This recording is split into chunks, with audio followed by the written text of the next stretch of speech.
y como es costumbre, a esta altura de nuestro espacio informativo tenemos nuestra mesa de análisis. Por eso invitamos a Paul Alejandro Sánchez, experto en energías renovables. Gracias, Paul, por estar con nosotros. Muchas gracias, Alberto. Muy buen día. Y también le doy la bienvenida a Víctor Ramírez, vocero de la plataforma México Clima y Energía. Víctor, ¿cómo estás? Gusto en saludarte. Hola, Alberto. Muy buenas tardes. Muchas gracias por la invitación, a tus órdenes.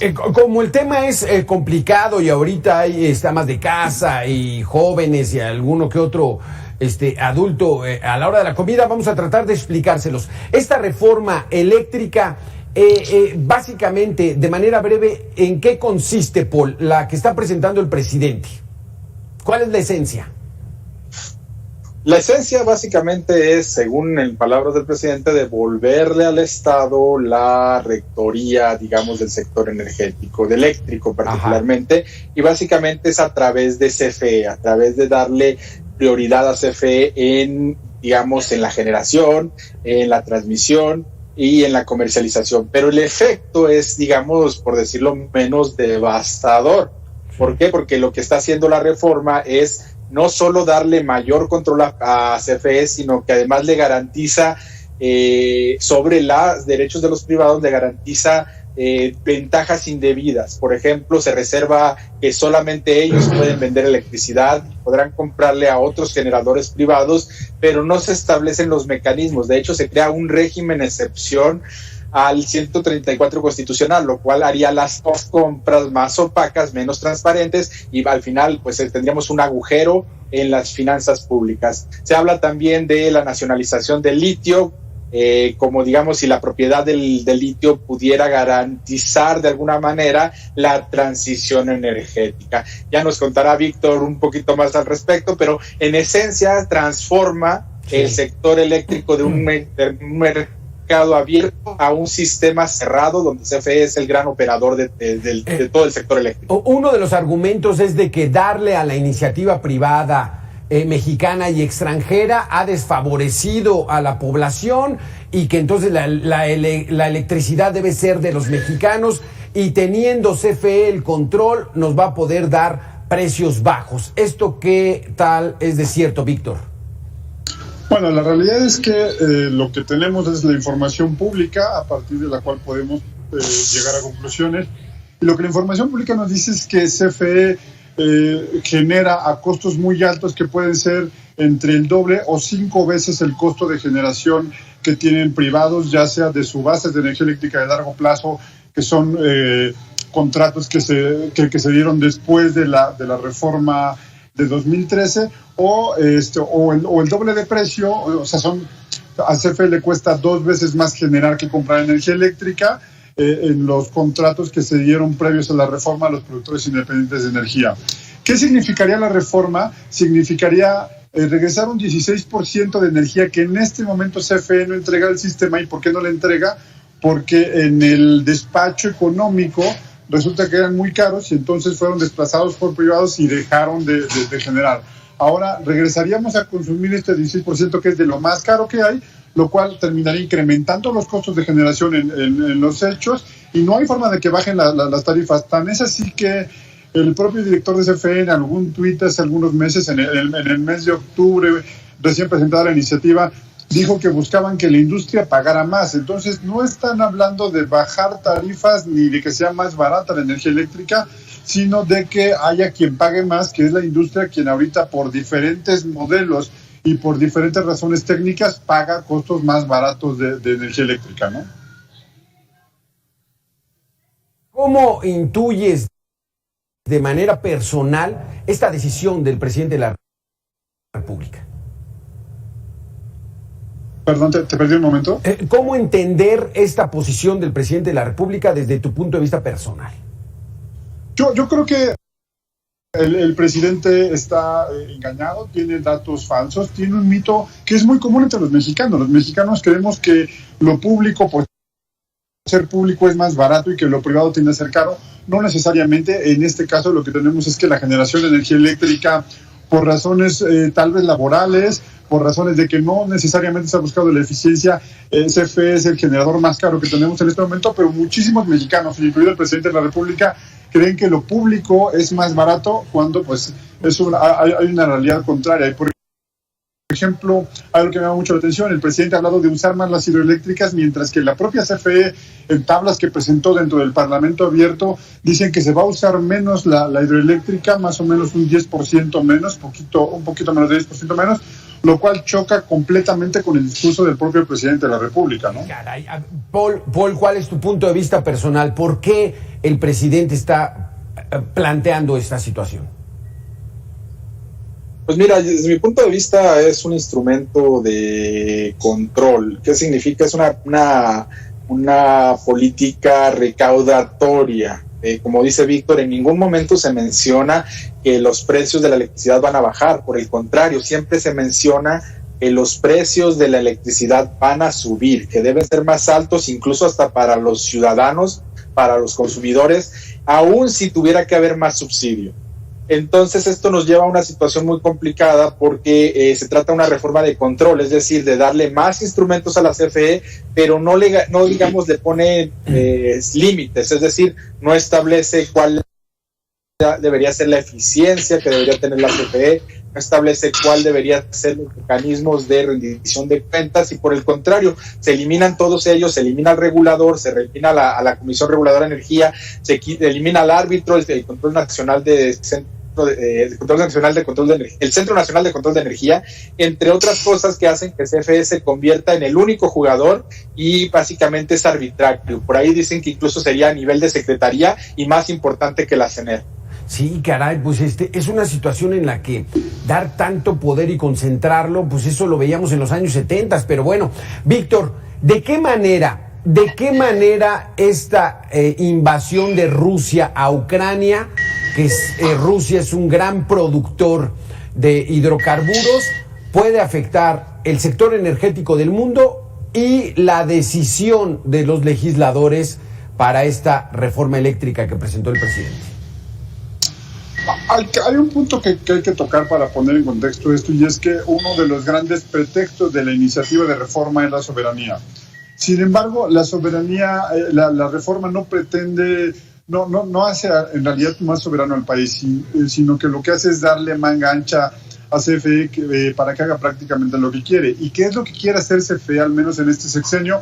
Lo que ha intentado hacer de todas las formas, y ahora parece que por adjudicaciones directas, es construir más centrales de ciclo combinado, lo cual significa incrementar la dependencia que se tiene del gas que no se produce en México, que es gas importado, y probablemente ahí haya un incremento en costos, tal vez no muy alto, pero sí un incremento en costos de gas natural que terminaría afectando el costo de energía eléctrica en México, porque el gas natural que se produce en esa región tendría que ser obtenido de algún otro lugar, pero pues veamos qué tanto si la opción para sustituir el gas natural sea América, que la verdad es que yo lo veo un poco lejano, pero esa sería la afectación en realidad. El problema es que, insisto, los planes de CFE en este sexenio no agregan una solución distinta, sino que nos hacen todavía más dependientes del gas natural importado, ¿no? Paul, Alejandro, la administración del licenciado, el encargado de CFE, ¿cómo va? ¿Qué planteamientos trae? ¿Cuál sería lo bueno que podríamos rescatar de Manuel Bartlett? Perdón, no suelo ser tan negativo, pero no puedo rescatar nada positivo. Mira, ¿nada? Nada, y te voy a decir por qué. Porque al interior de la empresa se han generado más pérdidas. De hecho, las pérdidas del 2020 no fueron ni siquiera problemas operativos, se debieron a renegociar el contrato colectivo con el sindicato y eso nos costó a los mexicanos 120 mil millones de pesos el año pasado y nos va a costar 50 mil millones de pesos este año. Si lo comparamos con las transferencias del gobierno federal denominadas subsidio eléctrico, nos estarían costando prácticamente el 70% de esos subsidios para mantener las pensiones y jubilaciones de CFE, que fue producto, digamos, de esta renegociación. Por otro lado, se han acumulado pérdidas, se han acumulado las asignaciones directas a empresas que a veces no tienen ni siquiera las cualificaciones o ni siquiera a través de competencia. Se ha incrementado la opacidad y ha disminuido los mecanismos de rendición de cuentas. Víctor, es que algo debió haber hecho bien en estos 3 años el licenciado Bartlett al frente de la CFE. ¿Identificas algo? No, yo no identifico absolutamente nada. Y de hecho, lo que te podría decir es que los grandes problemas que tiene el sistema eléctrico nacional ahorita, porque claro que los tiene, son en buena medida producto de las omisiones que se hicieron en el sector eléctrico, la cancelación de proyectos de transmisión. Entonces, por ejemplo, tuvimos un apagón el 28 de diciembre de 2020 y fue por falta de una línea de transmisión que ya estaba en proyecto de gestarse. Ha habido problemas en Baja California por falta de energía eléctrica y se canceló una línea de transmisión que iba a interconectar a Sonora o el sistema eléctrico nacional con Baja California, que le hubiera dado energía suficiente. Ha habido apagones en la península de Yucatán y también no se le ha dado seguimiento un proyecto que iba de Malpaso a Playa del Carmen para dar energía eléctrica. Entonces, los problemas que tiene en este momento el sistema son por omisiones, tal vez también del sexenio anterior, pero que se han venido acentuando durante este sexenio y que se cancelaron también subastas, por eso no hay más capacidad de energía más barata y más limpia, de generación de energía más barata y más limpia. Yo no le veo algo bueno, al grado de que yo no me acuerdo haber visto oficios apócrifos justificando apagones en este país como se ha dado en este mismo gobierno, ¿no? Válgame. Paul, estamos a unos días que termine este Parlamento abierto, esas discusiones en torno a esta iniciativa de reforma que presentó el titular del Ejecutivo. Y ahí, pues bueno, destacan estas declaraciones del director de CFE, que dice es que le entregó la reforma anterior a la inversión privada y nos saquearon. O sea, un discurso más político que técnico, ¿no? Hay algo de lo que han argumentado en estos foros que, bueno, podamos decir, bueno, en esto hay que mejorarlo. Mira, sí hay algo bueno de la administración del licenciado, que es que ha dejado veladas sus intenciones de nacionalizar la industria eléctrica, de volver otra vez a 1970, como bien señalabas. Y el problema de fondo es que sí estamos identificando, sí puede haber, digamos, cosas que se puedan mejorar. Es decir, ni estamos hablando del saqueo que pretenden señalar y podríamos irnos a cada uno de esos argumentos. No ha habido saqueo como tal, como se dice, pero sí hay cosas perfectibles, sí hay cosas mejorables. Por ejemplo, establecer un mecanismo para hacer una migración paulatina de los autoabastos. Establecer mecanismos para encontrar, incentivar dónde se debe establecer regionalmente las mejores opciones de energía.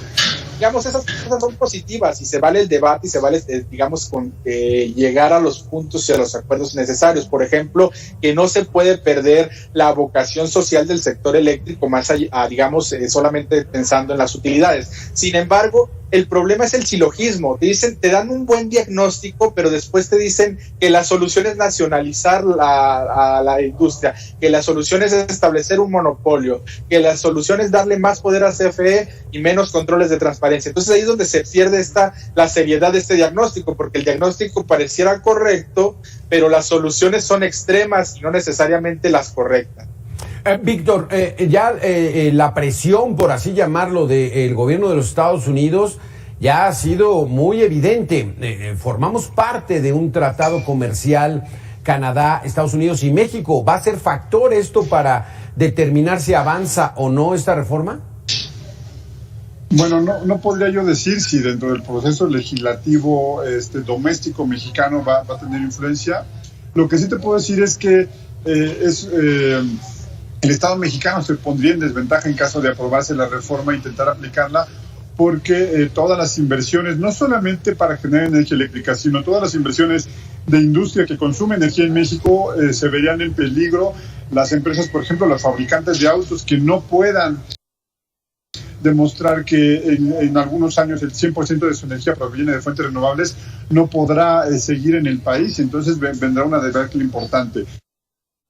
Y entonces todas las empresas podrán usar los mecanismos que tiene el propio Tratado de Libre Comercio para pelear por sus derechos y para intentar hacer pagar al Estado mexicano las afectaciones que hace. Entonces, insisto, yo no sé si la presión sea la suficiente como para parar el proceso legislativo mexicano, pero sí que terminará afectando en un futuro, si es que quieren imponernos un modelo, o más bien imponerle a las inversiones extranjeras un modelo que hará perder el valor de las mismas, ¿no? De las inversiones.